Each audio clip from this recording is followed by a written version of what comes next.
ఇప్పుడు ఏంటి ఏలూరు సాంబశివరావు గారు రేపు పర్చూరు నియోజకవర్గంలో జరగబోతే ఎన్నికల్లో మీ విజయావకాశాలు ఎలా ఉంటాయి, ఎలాంటి పరిస్థితి ఉండబోతుంది మీకు?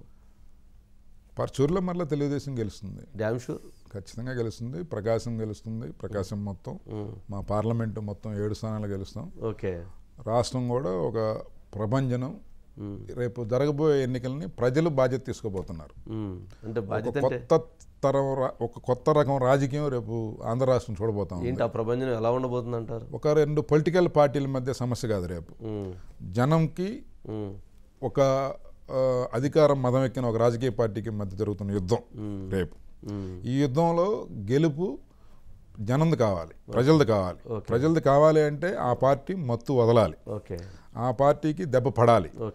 ఆ బాధ్యత ఒక రాజకీయ పార్టీగా తెలుగుదేశం ఎంత తీసుకుంటుందో ప్రజలు కూడా అదే భావంతో ఉన్నారనేది నాకు అర్థమవుతుంది. ఎంత వస్తుంది అంటారు మీకు? అంటే దాదాపు 170 నియోజకవర్గాలు టీడీపీ జనసేన కాంబినేషన్, సరే జనబలం అంటున్నారు, ఎన్నో ఒక 5-10 తప్పితే మొత్తం స్థానాలు తెలుగుదేశం పార్టీ మిత్రపక్షం జనసేనతో కలిసి గెలుచుకోబోతుంది అనేది నాకున్న ప్రగాఢమైన నమ్మకం. అంటే 165 నుంచి 170 వస్తారంటారా? ఖచ్చితంగా. ఏంటది, అది సాధ్యమేనా?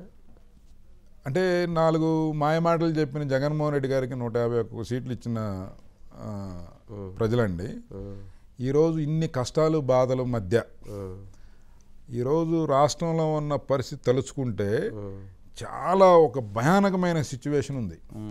మాస్క్ అడిగిన సుధాకర్ గారిని పిచ్చోడుగా ముద్రేసి చంపేశారు.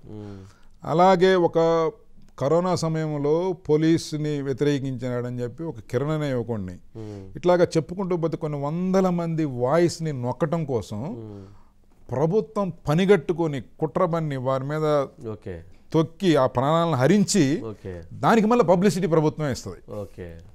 ఈ గవర్నమెంటే పబ్లిసిటీ కూడా వాళ్ళే ఇస్తారు. తద్వారా ఏంది, ప్రశ్నించే గొంతుని నొక్కేయాలి, ఎవడు మాట్లాడకూడదు. వీళ్ళు అక్రమాలు చేసినా అన్యాయాలు చేసినా ఎవడు మాట్లాడడానికి వీల్లేదు. దాని ద్వారా ఈరోజు ప్రెస్ మీద ఉక్కుపాదం, వాళ్ళకి నెగిటివ్గా పోస్ట్ చేస్తున్న సోషల్ మీడియా యాక్టివిస్టుల మీద ఉక్కుపాదం, యూట్యూబర్స్ మీద ఉక్కుపాదం. ఎవడైనా బజారులో అరుగుల మీద కూర్చొని ఈ ప్రభుత్వాన్ని గట్టిగా విమర్శిస్తే వాడి మీద ఏదో కేసు పెట్టడం, లేకపోతే వాడికి వెల్ఫేర్ స్కీమ్లో ఏదో ఒక బెనిఫిట్ని తీసేయటం. ఎందుకని అధికారులు అంత బానిసత్వం అయిపోయారంటారు? ఒక వ్యక్తి అధికార దాసోహానికి ఈ వ్యవస్థలో ఉండే చాలా మంది తెలుసో తెలియక సహకరించడం మొదలుపెట్టారు. ఒక స్టేజ్కి వెళ్ళిన తర్వాత ఇంకా వెనక రాలేకపోయారు. ఇప్పుడు తెలుసుకున్నారు. ఈరోజు ఉద్యోగస్తుల దగ్గర నుంచి ప్రతి ఒక్కరిలో చాలా విపరీతమైన మార్పు ఉంది. ఆ మార్పుకి రేపు ఎన్నికలు నిదర్శనం కాబోతున్నాయి. రైట్. ఇప్పుడు అట్లాగే చూసినప్పుడు